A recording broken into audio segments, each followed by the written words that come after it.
Here's the gear, folks. We have, as usual, chiseled face. Well, everything is as usual. Chiseled face Midnight Stag for the soap splash and cologne. The Nacet 566 is the count for today's usage. Timeless open comb stainless steel 68 gap razor with a knurled handle. B13 Declaration Grooming knot with the Dogwood Handcrafts and Briar Brushworks hybrid handle. Brush has been soaking for a nice long time, so those tips are as soft as they're ever going to be. They don't really look super jelly, and it's this nice little middle ground where you don't get a lot of gel, but they're still quite soft. And so that's why it's my favorite.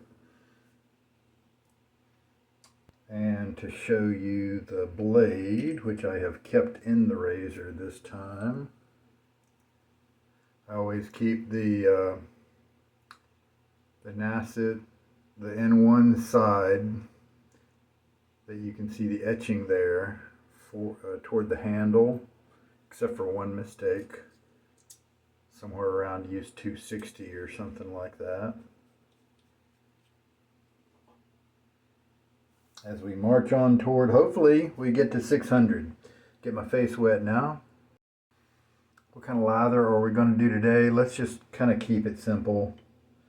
I don't really feel like dealing with a big mess. But let's try just leaving a bunch of water in the brush.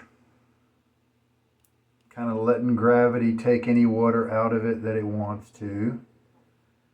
And then we will just use, what I'm going to do is, as I load, just in case the water and the slurry kind of start coming out, I'm going to hold it over the bowl, over the lather bowl, so that all that'll go in to the lather bowl. And maybe all the water that's in this brush here will be the right amount for the lather. 1, 2, 3, 4, 5, 6, 7, 8, 9, 10. 10 swirls was enough yesterday for plenty of lather. So let's just see how it ends up, because this is a wetter brush, and so that could affect how many swirls it takes to get the right amount of soap picked up. From the looks of it, I think I'm going to still need to add some water to it.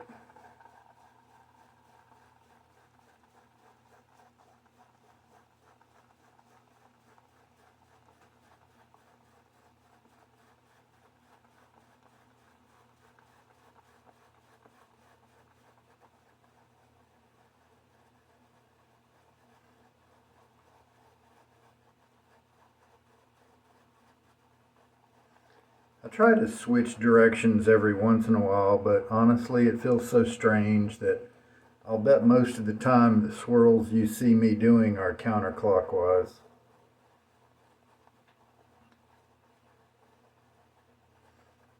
I used to switch and do up and down and back and forth swirls, and I don't think there's too much a point when it's this kind of lather.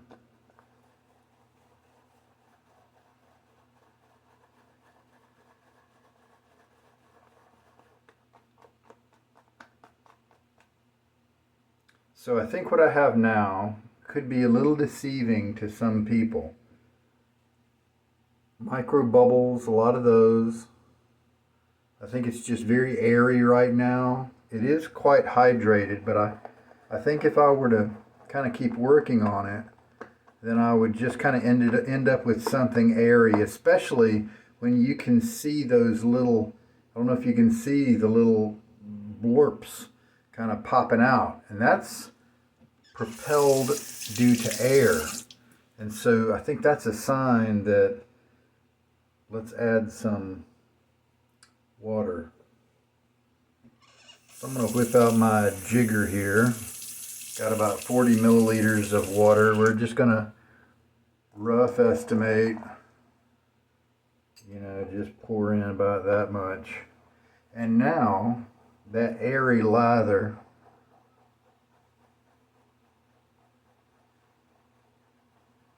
should develop more weight to it because of the water.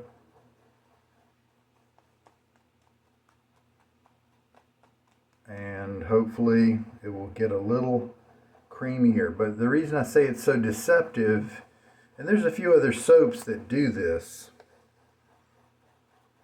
it almost looks like, because of the bubbles, that you've got too much water in there. But I think that's just because it's young and you haven't mixed it around very much.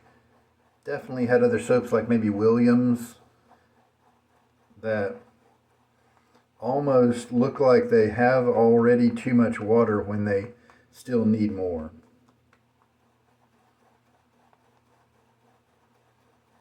This is still very, now we're starting to actually see that the sheen on there, and it's moving kind of like, it is definitely moving around, right?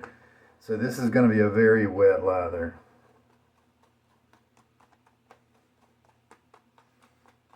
If I wanted things perfect to where maybe it might not be as drippy or something like that, then I could maybe scrape what's in the brush off like this, to then go back to the puck and load a little bit more soap, because, you know, maybe half that jigger is just a little bit too much water for this, but I'm not going to worry about that.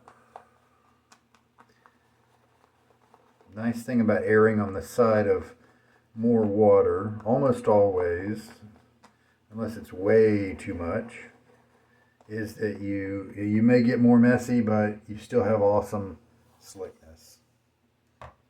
With this one, you're not going to have any creaminess, and so it won't really have a luxury nature to it.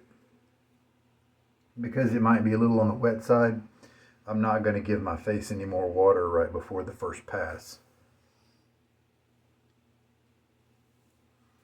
And that'll help to let my skin just absorb a little of the water.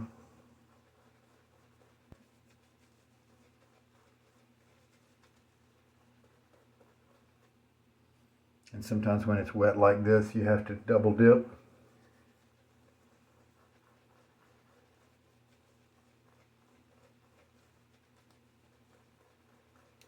Then once you double, you can start kind of rotating the lather around. Since this knot is very dense, you're just kind of getting what's on the tips. And so I think a less dense or a standard density knot is a little bit better for these kinds of lathers that are this wet.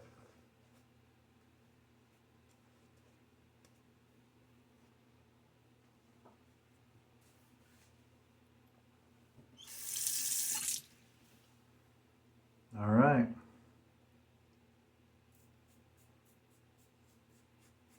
That is wet.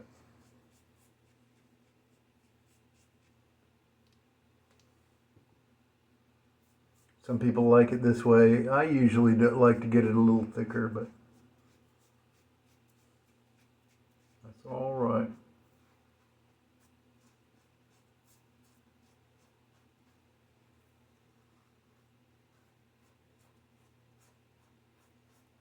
I'm getting nice slickness, good razor movement, despite how messy it is.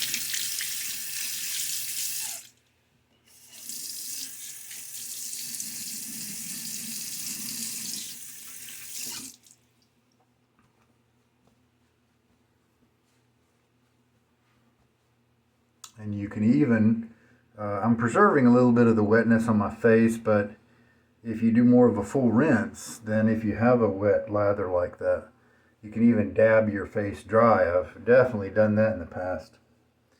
And then that way, again, your skin will leach a little bit of the water out of the lather to help you out.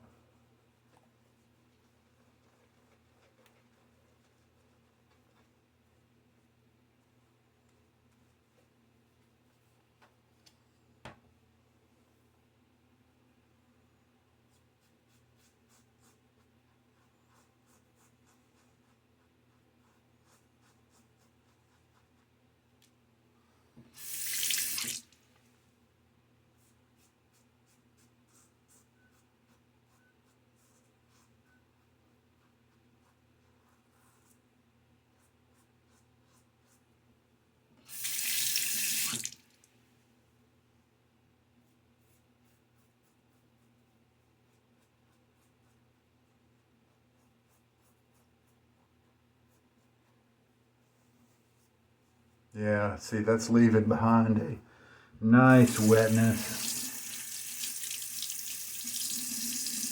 Any more wet than this, actually, and it probably would be a broken lather where the water is just kind of drowning out the soap, and the water itself doesn't provide the slickness. It's that right emulsion with the soap. But then you put a little bit too much water in it, and it just it disconnects somehow, and you lose the slickness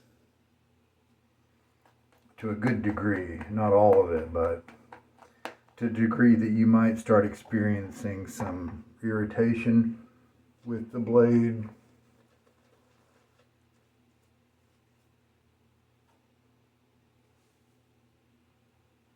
Third pass.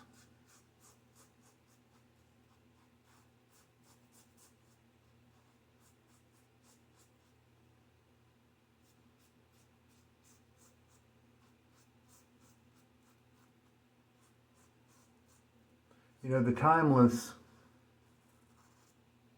a lot of people like it who try it. Some people think that it's kind of a bulky head, and maybe it is, but honestly, it's not. And because, you know, the people who shave under their nose sometimes maybe complain that the head could be a little smaller to help them out in that. And I'm definitely not going to discount their experience.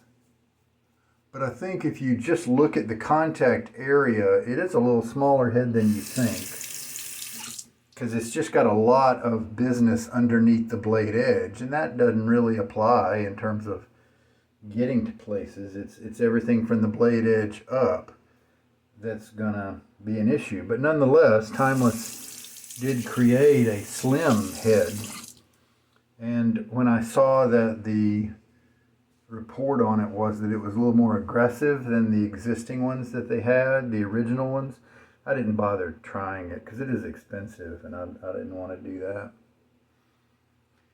If a slim head ever did come up on the market for a really good price for on the used market, might be tempted to grab the lesser of the two. If there are two, like there are with the standard head, I might be tempted to grab one, and if I'd grab the milder one. It came with that crown handle, and man, I didn't like that. That's another reason why I definitely didn't get it. But you know, you don't have to order the handle. Since I've already got a Timeless handle, then I can just order the head. And to be honest with you, you don't even need to have a Timeless handle. Timeless uses, I think, the normal, either one of the normal conventions, either the original Gillette standard or the metric kind of standard that a lot of aftermarket handles use.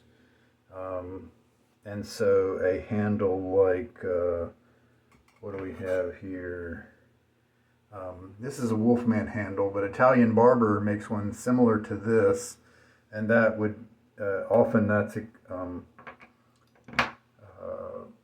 on sale on their website, and for a great price. And so if you want a shave like a Timeless or a Charcoal Goods or something like that, and you don't want to pay for the whole razor because maybe your budget just can't handle it, then you can buy one of those cheap stainless steel, inexpensive, not cheap quality, but get one of those inexpensive stainless steel handles, and it'll still last a lifetime, and it is going to be compatible with the Timeless or Charcoal Goods or Wolfman heads. SugarDaddyShaves.com has a razor threading page, and it lists all of the razors that I have had experience with or had reports from, and categorizes them in different sections for the threading sizes. And so it'll tell you which ones are the standard, kind of traditional, like Gillette's, which ones are the modern metric, and then there are a couple of other groups, like the Fatip has its own group. Rockwell, I think, maybe has its own group. And those are razors you can't really use another handle for. But the two main groups, the Gillette kind of classic, standard sized, and then the metric, I think it's M5.08 or something like that. For the metric handle will fit on the head of the Gillettes, but not vice versa. Usually a Gillette handle won't fit on a metric head. It's a slightly different, but very similar, but just different enough to where it does go one way, but not the other. And I believe I mentioned all that on that particular page so that you would know. Let's go ahead and knock out one more pass just for grins. It's so easy, comfy, and, you know, pretty fast.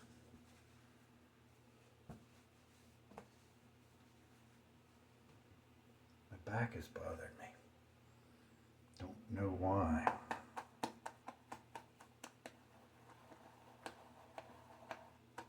And hey, that 10 swirls was nice. I like to have a little bit of extra lather at the end of the shave. Because this is so thin, the brush is not really shining as a soft and plush, easy splay. These dense brushes, high density brushes, if you have a really wet lather, they will show more backbone than usual.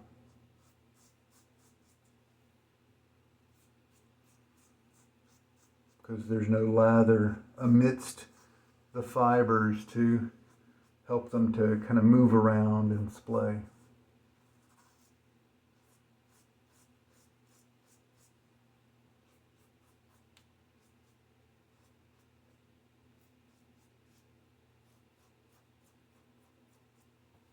There we go.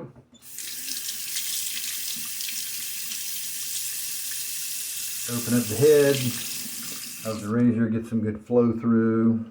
Swarf, I think it's called, the suds and hair particles and all that lather and goo and stuff. I think that's the technical name for that. Rinse out the swarf.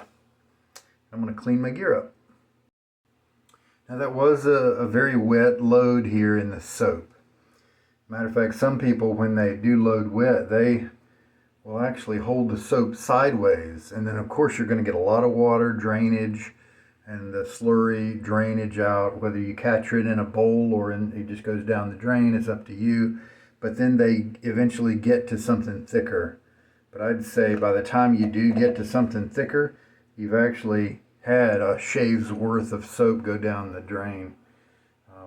But that's just me. I'm gonna tighten it all the way, but then back it off maybe a half a turn to get a little bit of airflow, and then that will keep the water from building up quite so much and then getting in the way of loading, meaning making it super easy to load so that if I just do 2 swirls, then it's plenty of loading. You know, I don't really want it to get that low because then it's just too easy to pick up soap. Kind of want to hinder that just a little bit. All right. Everything's clean. Let us do the splash. We still have a portion of the splash. Let's see if that will be all. Now, looks like we have one more usage of the splash.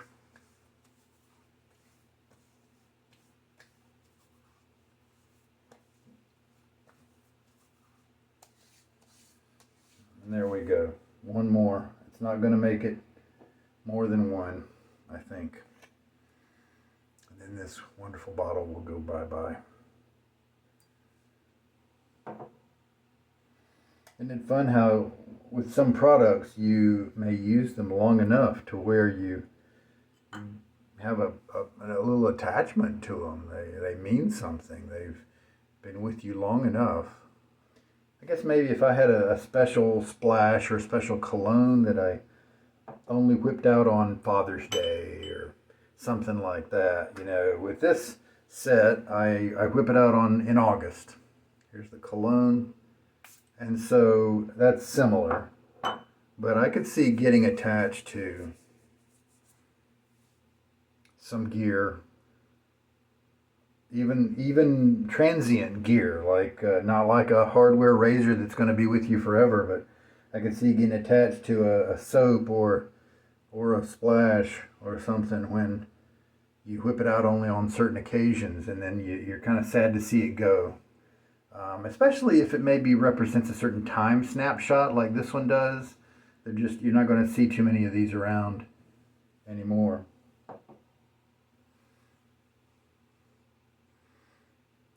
To 566 is today's usage for the Nacet. It's still going. I mean, I'm not really seeing it degrade any over the last 100 or 200 uses. I'm still getting pretty happy results with 5 passes. Friend Greg and I were talking, and he had this idea that maybe it's going to get so dull that when it's sharp, the edge can be chipped more easily. But then if it dulls enough to where the edge gets at a microscopic level kind of rounded off, then it could be very resistant to chipping. And so then it might really stay at that shape for a very long time. Don't know. Hopefully the microscoping that we're able to do if we reach 600 will tell us something. Well, there we go. That's it for today. Sugar Daddy Shaves is me. Thanks for watching. Love seeing you guys in the comments. We'll talk to you next time.